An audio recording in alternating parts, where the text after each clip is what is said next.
Hello students, I'm Satya sir. Today I want to discuss with you about phrase. I have written a sentence on my screen. Can you tell me the type of phrase which is yellow colored? তোমরা স্ক্রিনে একটা sentence দেখতে পাচ্ছ। তোমাদেরকে আমি প্রশ্ন করছি যে তোমরা কি বলতে পারো যে এখানে যে সেন্টেন্সটা আছে we want to the headmaster in a body. In a body এই ফ্রেজটা কোন ধরনের phrase?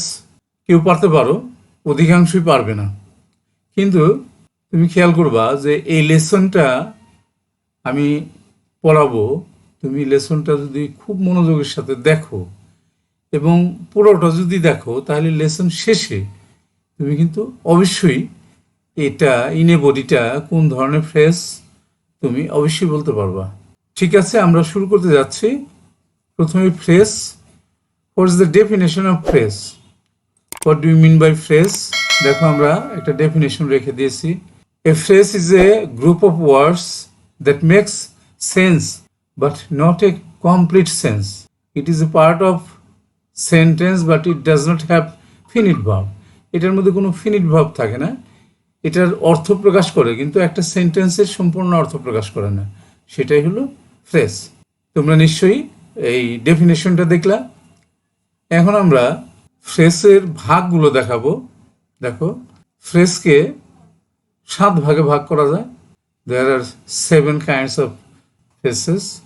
They are noun phrase, adjective phrase, adverbial phrase, prepositional phrase, verb phrase, conjunctional phrase and interjectional phrase. এই পার্টস অফ স্পিচ যেমন 8 প্রকার, সেই 8 প্রকারের মতোই শুধুমাত্র প্রোনাউনটা বাদ দিয়ে। তাহলে এই 7 প্রকারের ফ্রেজ আমরা দেখতে পাই আছে ইংলিশ গ্রামারে। আমরা এই ফ্রেজগুলোর প্রত্যেকটার ডেফিনেশন এবং 2টো করে এক্সাম্পল দেখাবো তোমাদেরকে। তাহলে আমরা আর একটু বড় করে নিই। Noun phrase. দেখো, what do you mean by noun phrase? একটা ডেফিনেশন আমি এখানে লিখে রেখেছি। A group of words that does the function of noun in a sentence is called noun phrase. অর্থাৎ সেন্টেন্সের মধ্যে যে ফ্রেজটা নাউনের কাজ করে সেটাই নাউন ফ্রেজ। একবারে পরিষ্কার, তাই না? তাহলে নাউন ফ্রেজ কাকে বলে আমরা দেখালাম। এবার adjective phrase. What do you mean by adjective phrase or what is the definition of adjective phrase? Noun ফ্রেজের মতোই a group of words that does the function of an adjective in a sentence is called an adjective phrase. সেন্টেন্সে যে ফ্রেজটা অ্যাডজেক্টিভের কাজ করে সেটা adjective phrase. সবগুলো definition আমরা আগে কভার করে নিই, তারপর আমরা এক্সাম্পলগুলো দেখাবো। এরপরে আসতেছে adverbial phrase. A group of words that does the function of an adverb in a sentence is called an adverbial phrase. বুঝতে পারলা? সেন্টেন্সে যে ফ্রেজটা অ্যাডভার্বের কাজ করে সেটাই অ্যাডভার্বাল ফ্রেজ। এরপর আসতেছে আমাদের prepositional phrase. What do you mean by prepositional phrase? দেখো, আমরা একটা ডেফিনেশন রেখে দিয়েছি। A group of words that does the function of a preposition in a sentence is called a prepositional phrase. অর্থাৎ সেন্টেন্সে প্রিপোজিশনের কাজ যে ফ্রেজটা করে সেটাই প্রিপোজিশনাল ফ্রেজ। নেক্সট আমরা আসতেছি verb phrase. What do you mean by verb phrase? A group of words that does the function of a verb in a sentence is called a verb phrase. বুঝতে পারলে একবারে পরিষ্কার, সেন্টেন্সে যে phrase দ্বারা ভার্বের কাজ করা বোঝায় সেটাই ভার্ব ফ্রেজ। নেক্সট আসতেছে আমাদের conjunctional phrase. What is the definition of conjunctional phrase? এখন তোমরাই বলতে পারবা। A group of words that does the function of a conjunction in a sentence is called a conjunctional phrase. সেন্টেন্সে যে ফ্রেজটা কনজাংশনের কাজ করে সেটাই কনজাংশনাল ফ্রেজ। এরপরে আসি আমরা interjectional phrase. The definition of interjectional phrase is here a group of words that does the function of an interjection in a sentence is called interjectional phrase. সেন্টেন্সের মধ্যে যে ফ্রেজটা ইন্টারজেকশনের কাজ করে সেটাই ইন্টারজেকশনাল ফ্রেজ। তাহলে আমরা এই 7টা ফ্রেজেরই কি করলাম, ডেফিনেশন দেখালাম। এবার আমরা এক্সাম্পল দেখাবো। দেখো নাউন ফ্রেজের দুইটা এক্সাম্পল দেখাচ্ছি আমরা। দেখো his maiden speech made him famous. খেয়াল করো, এটা মেডেন স্পিচটা এটা কিন্তু আমরা বোল্ড করে রেখেছি, এটাই কিন্তু নাউন ফ্রেজ। স্পিচ একটা বক্তব্য, মেডেন স্পিচ মানে প্রথম বক্তব্য। মেড হিম ফেমাস, তাকে বিখ্যাত করলো। এটা কিন্তু নাউনের কাজ তো করতেছে, বক্তব্য, একটা নাউন। এরপরে দেখো আর একটা example, the step mother shed crocodile tears at his death. তার মৃত্যুতে মায়া কান্না কাঁদলো এই সৎমা। তাহলে দেখো এখানে যে ক্রোকোডাইল টিয়ার্স, এটা কিন্তু আমরা বোল্ড করে দিয়েছি, এটা কিন্তু নাউন ফ্রেজ। কেন নাউন ফ্রেজ? ক্রোকোডাইল টিয়ার্স মায়া কান্না, একটা নাম, কান্নার একটা নাম মায়া কান্না। হ্যাঁ, তাহলে এটা নাউন ফ্রেজ কিন্তু। এরপর আসতেছে আমাদের অ্যাডজেক্টিভ ফ্রেজ। দুটো এক্সাম্পল আমরা দিয়ে রেখেছি। দেখো the man walking along the road is a doctor. এই যে ওয়াকিং অ্যালং, এটা কিন্তু আমরা বোল্ড করে দিয়েছি তোমার চিনার সুবিধার্থে। এটা অ্যাডজেক্টিভের কাজ করতেছে। দ্য ম্যান মানুষটাকে ডিফাইন করতেছে এখানে। ওয়াকিং অ্যালং দ্য রোড মানে রাস্তা দিয়ে যে লোকটা হাঁটতেছে, ওই লোকটার অবস্থা বোঝাচ্ছে, পজিশন। তাহলে এটা অ্যাডজেক্টিভ, তাই না? তাহলে এটা অ্যাডজেক্টিভ ফ্রেজ।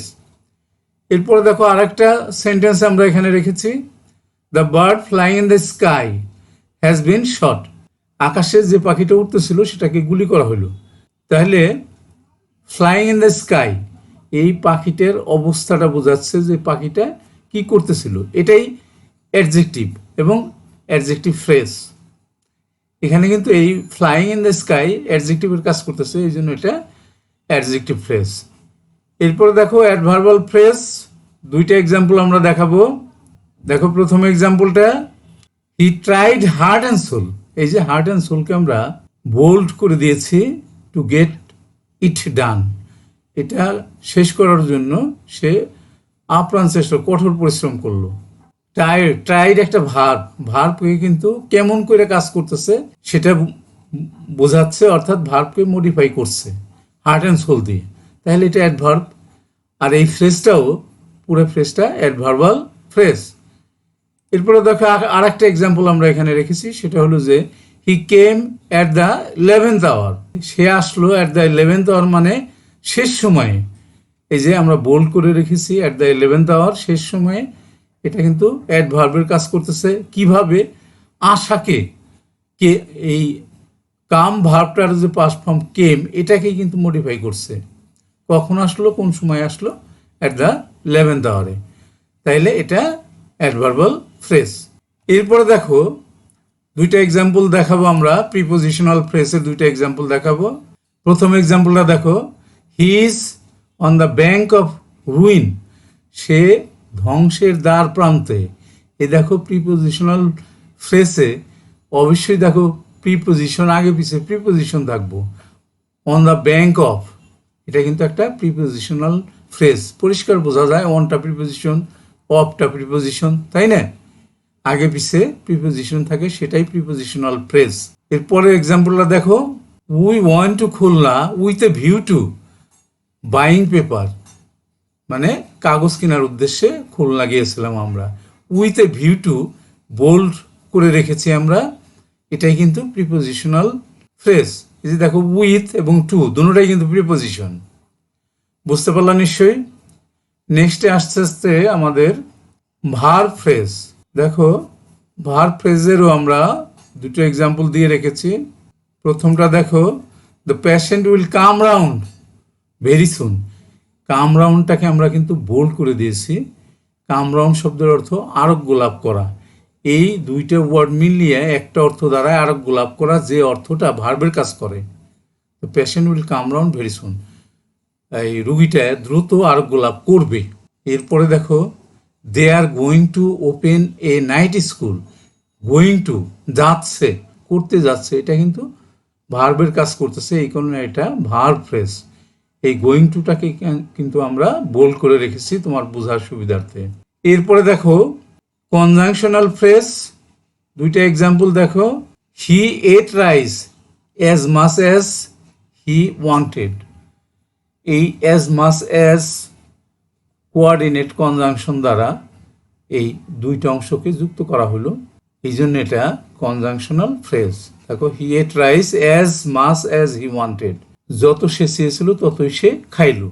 এরপরের সেন্টেন্সে দেখো, not only he but also his brother came to school. দেখো, নট অনলি বাট অলসো একটা কোঅর্ডিনেট কনজাংশন, তাইলে কোঅর্ডিনেট কনজাংশন দ্বারা যে সেন্টেন্সটা তৈরি হয়েছে সেটা কনজাংশনাল ফ্রেজ। এই যে not only but also bold করে রেখেছি আমরা এগুলা। এরপরে দেখো আরও দুইটা আছে আমাদের। দেখো, ইন্টারজেকশনাল ফ্রেজ, এটার দুটো এক্সাম্পল আমরা এখানে রেখেছি। ইন্টারজেকশন তো তোমরা জানো, note of exclamation, note of exclamation সাইনটা বসে ইন্টারজেকশনের, যে ইন্টারজেকশনের পরে for heaven's sake don't argue more, মানে এটা কিন্তু এই যে ডোন্ট আর্গু মোর তার আগের যে ফ্রেজটা আছে ফর হেভেন্স শেক, এটা কিন্তু একটা ইন্টারজেকশন। এই ফ্রেজ দ্বারা যে সেন্টেন্সটা গঠিত হয়েছে সেই সেন্টেন্সের এই অংশটা ইন্টারজেকশনাল ফ্রেজ। এরপরে দেখো নিচ্ছে অ্যালাস আই এম আনডান, অ্যালাসটা ইন্টারজেকশনাল ফ্রেজ। তাহলে কিন্তু আমাদের দেখো সবগুলো ফ্রেজের কাইন্ডস আমরা দেখালাম, ডেফিনেশন দেখালাম, এবং সেই সাথে আমরা এদের দুটো করে এক্সাম্পল দেখালাম। এখন কিন্তু আমাদের কিন্তু আজকে লেসনটা পড়ানো শেষ হয়ে গেল। এখন যদি তোমাদেরকে জিজ্ঞেস করি যে ইন এ বডি এটা কোন ধরনের ফ্রেজ, অবশ্যই তুমি এখন পারবা, তাই না? যদি পারো তাহলে তুমি কমেন্টস আমাকে জানিয়ে দিবা। ঠিক আছে, শেষ করবো। শেষ করার আগে যে কথাগুলো আমরা বলে থাকি সেটা হলো যে তোমরা কেউ যদি আমার চ্যানেলে নতুন হয়ে থাকো এবং আমার পড়ানো যদি তোমার কাছে ভালো লাগে, তুমি যদি বুঝতে পারো, তোমার যদি পছন্দ হয়, তাহলে অবশ্যই চ্যানেলটাকে তুমি সাবস্ক্রাইব করে দেবা। কেননা এই এক একটা লেসন করতে কিন্তু আমাদের অনেক পরিশ্রম করতে হয়। তোমরা যদি সাবস্ক্রাইব না করো তাহলে কিন্তু পরবর্তীতে আমরা এই ধরনের ভালো ভালো লেসন তৈরি করব না, আমরা ডিসহার্টেড হয়ে যাব। ঠিক আছে, এই কারণে তোমাদের দায়িত্ব সেটা হলো সাবস্ক্রাইব করে দেওয়া, লাইক করা, শেয়ার করে বন্ধুদেরকে দেখানো, কমেন্টস করা, যে কোনো ধরনের কমেন্টস করলে সেই কমেন্টসের উত্তর আমরা দেব। আর যারা ইতিমধ্যে আমার চ্যানেলটাকে সাবস্ক্রাইব করে দিয়েছো তাদেরকে অসংখ্য ধন্যবাদ। তোমাদেরকে বলবো যে তোমরা একটু প্র্যাকটিস করো, প্র্যাকটিস না করলে কিন্তু ভুলে যাইবা। ঠিক আছে, সর্বশেষে সকলকেই পরবর্তী লেসন দেখার আমন্ত্রণ জানিয়ে এখানেই শেষ করছি। খোদা হাফেজ।